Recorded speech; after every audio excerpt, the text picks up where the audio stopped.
లో 99 టీవీ నూతన క్యాలెండర్ను ఆవిష్కరించారు మంత్రి సీతక్క. అత్యంత దిగ్విజయంగా నడిపిస్తున్న 99 టీవీ యాజమాన్యానికి మరియు రెండు రాష్ట్రాల 99 టీవీ వీక్షకులకు సంక్రాంతి శుభాకాంక్షలు తెలిపారు.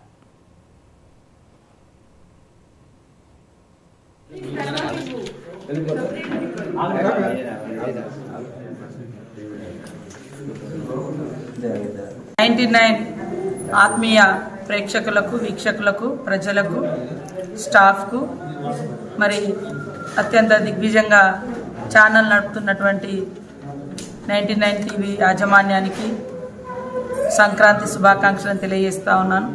తెలుగు ప్రజలు ఎక్కడున్నా రెండు తెలుగు రాష్ట్రాలతో పాటు తెలంగాణ ఆంధ్రతో పాటు ప్రపంచంలో వివిధ ప్రాంతాల్లో స్థిరపడ్డటువంటి తెలుగు బిడ్డలందరూ కూడా ఈ సంక్రాంతి పండుగను ఎంతో ఆనందంతో సాంప్రదాయబద్ధంగా జరుపుకునేటువంటి పండుగను మరి ప్రతి ఒక్కరి ఇళ్లలో ఆనందం విరాజిల్లాలని కోరుకుంటూ ప్రతి ఒక్కరు ఈ సంబరాలలో పాల్గొని 99 టీవీ ప్రేక్షకులుగా వీక్షకులుగా మరింత కాలం కొనసాగాలని వారందరికి కూడా శుభం జరగాలని కోరుకుంటూ అందరికీ సంక్రాంతి శుభాకాంక్షలు తెలియజేస్తాం. 99